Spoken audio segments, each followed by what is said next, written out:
This is the Sabbath School lesson for the fourth quarter, 2021.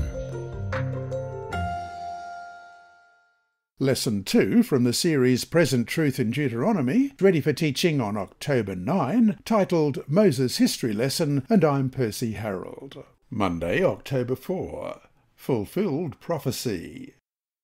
Despite some of the error that modern science tries to promulgate as truth, such as that our universe by itself arose from absolutely nothing, or that all life on Earth arose by chance from simple chemicals, science has nonetheless given us some astonishing insights into God's creative power.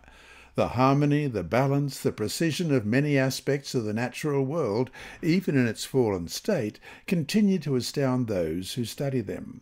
And if God can be so precise with physical things, he certainly will be precise with spiritual things as well.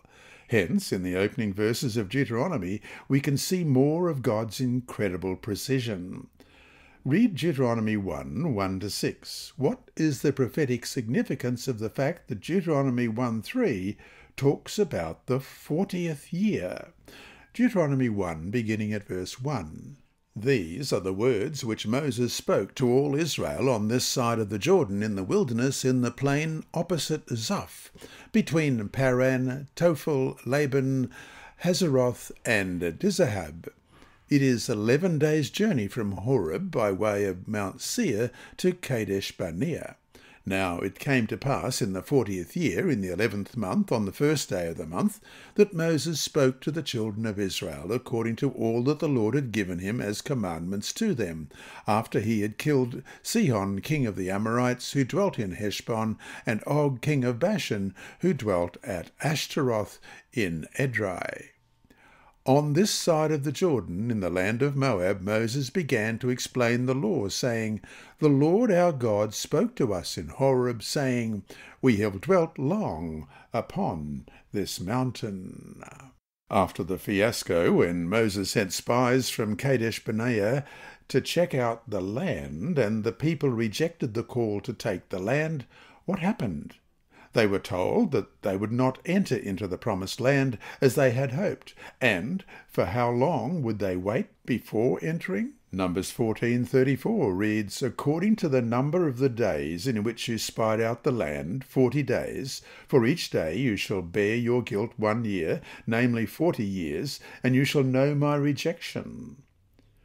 Hence, Deuteronomy takes up the story of God's people in the 40th year, exactly as God had told them. In other words, God's prophetic word is as trustworthy as God himself, and what we see here in the opening verses of Deuteronomy is more evidence of that trustworthiness. That is, God will do what he says, and will do it when he says that he will do it. Of course, this isn't the only prophetic time period that was fulfilled as God had said. Looking back from our vantage point today, we can find in Daniel 9:24-27, for instance, the time period for Jesus fulfilled just as the Lord had said, as we read in Daniel chapter 9, beginning at verse 24, 70 weeks are determined for your people and for your holy city to finish the transgression, to make an end of sins, to make reconciliation for iniquity, to bring in everlasting righteousness, to seal up vision and prophecy, and to anoint the most holy. Know therefore and understand that from the going forth of the command to restore and build Jerusalem until Messiah the Prince, there shall be 7 weeks and 62 weeks. The street shall be built again, and the wall even in troublesome times. And after the 62 weeks, Messiah shall be cut off, but not for himself.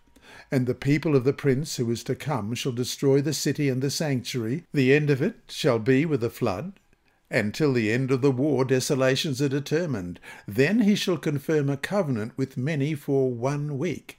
But in the middle of the week he shall bring an end to sacrifice and offering, and on the wing of abominations shall be one who makes desolate, even until the consummation which is determined is poured out on the desolate. We can see that the time and times and half a time of Daniel 7:25 has been fulfilled in history as well as in the 2,300 days of Daniel 8:14. And we're going to look at Daniel 7:25. He shall speak pompous words against the Most High, shall persecute the saints of the Most High, and shall intend to change times and law. Then the saints shall be given into his hand for a time, and times, and half a time. And Revelation 12, verses 6 to 14, then the woman fled into the wilderness, where she has a place prepared by God, that they should feed her there 1,260 days. And war broke out in heaven. Michael and his angels fought with the dragon, and the dragon and his angels fought, but they did not prevail, nor was a place found for them in heaven any longer. So the great dragon was cast out, that serpent of old, called the devil and Satan, who deceives the whole world. He was cast to the earth, and his angels were cast out with him. Then I heard a loud voice saying in heaven, Now salvation and strength and the kingdom of our God and the power of his Christ have come. For the accuser of our brethren, who accused them before our God day and night, has been cast down. And they overcame him by the blood of the Lamb and by the word of their testimony, and they did not love their lives to the death. Therefore rejoice, O heavens, and you who dwell in them. Woe to the inhabitants of the earth and the sea, for the devil has come down to you, having great wrath, because he knows that he has a short time. Now when the dragon saw that he had been cast to the earth, he persecuted the woman who gave birth to the male child. But the woman was given 2 wings of a great eagle, that she might fly into the wilderness to her place, where she is nourished for a time, and times, and half a time, from the presence of the serpent. And Revelation 13:5, and he was given a mouth speaking great things and blasphemies, and he was given authority to continue for 42 months. And we'll finish this piece with Daniel chapter 8 and verse 14.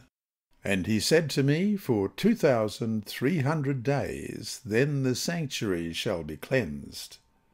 And besides the precise time elements, the prophecies of Daniel 7 and 2 and 8, which so precisely and accurately predicted world history, have given us overwhelming evidence of God's foreknowledge, control, and trustworthiness. And so to finish today, we can see that the Lord faithfully fulfilled these past prophecies just as predicted.